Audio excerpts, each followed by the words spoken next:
ప్రజలు చీకొట్టి కనీసం ప్రతిపక్ష హోదా కూడా ఇవ్వకుండా పక్కకు జరిపేశారు. అట్లాంటి ఆయన 11 సీట్లతో 11వ తేదీన ఉదయం 11 గంటలకు బయటకు వచ్చి ధర్నాలు మొదలుపెట్టారు.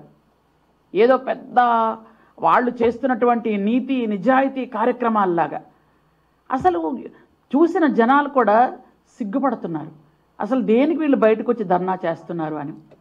నువ్వే 10 సార్లు కరెంటు బిల్లులు పెంచేసి ఈ 6 నెలల్లో మా చంద్రబాబు నాయుడు గారు ఏమైనా పెంచారా? ఈ ప్రభుత్వం ఏమైనా పెంచిందా?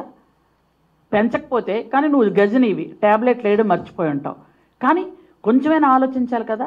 మీరే కరెంటు బిల్లులు పెంచి మీరే ధర్నాలకు దిగుతున్నారు అంటే ఎలా ఉందంటే దొంగే దొంగ దొంగ నరిచినట్టుంది. ఎంత దారుణం. నువ్వే కరెంటు బిల్లులు పెంచేశావు. 10 సార్లు పెంచారు, ఒకసారి 2 సార్లు కాదు. కానీ ఈరోజు మీరు బయటకు వచ్చి కరెంటు బిల్లులు చాలా దారుణంగా పెరిగిపోయాయి, ప్రజలు ఏమైపోతున్నారు, ఇంకా పైగా ఆ పేపర్లో రాస్తారు ప్రజలు వణికిపోతున్నారట. యాక్చువల్గా చంద్రబాబు నాయుడు గారు ఉండేటప్పుడు 3వసారి ముఖ్యమంత్రి అయ్యేటప్పుడు యాక్చువల్గా 2014లో ఎంత తక్కువ కరెంటు ఎంత దారుణం అంటే 22.5 మిలియన్ల యూనిట్లు లోటుతో చంద్రబాబు నాయుడు గారికి అప్పచెప్పారు. అప్పచెప్పినటువంటి ఆ కరెంటుని ఆ రోజు చంద్రబాబు నాయుడు గారు 2014 నుంచి 2019 వరకు మిగులు విద్యుత్తో ఈ జగన్ రెడ్డి చేతిలో పెట్టడం జరిగింది. మిగులు విద్యుత్తో చేతిలో పెడితే అది ఏంటి, గత అప్పుడు 5 సంవత్సరాల్లో ఖచ్చితంగా ఎస్టీ ఎస్సీలకు ఫ్రీ కరెంటు. అంటే ఎస్టీలు ఎవరు కూడా కరెంటు బిల్లే చూడలేదు. కానీ జగన్మోహన్ రెడ్డి ప్రభుత్వంలో ఎస్టీలు కరెంటు బిల్లు చూడడం కాదు, ఆ బిల్లు పట్టుకొని వణికిపోయేవాళ్ళు. కరెంటు తీగలు పట్టుకుంటే కాదు, బిల్లు పట్టుకుంటేనే వాళ్ళకి షాక్ కొట్టేది.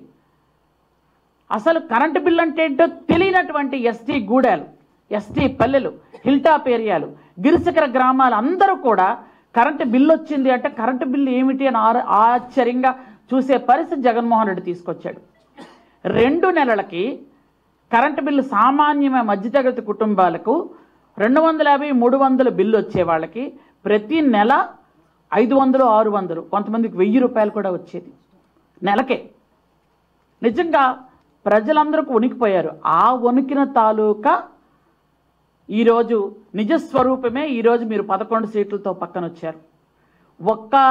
కనీసం ఒక్క వర్గం కానీ, ఒక్క వర్ణం కానీ, ఒక్క విలేజ్ కానీ పూర్తి స్థాయిలో మీకు అసలు మద్దతు ఇవ్వలేదు. ఎవరు ఆ 11 సీట్లు ఎలాగొచ్చాయంటే భగవంతుడికే తెలియాలి.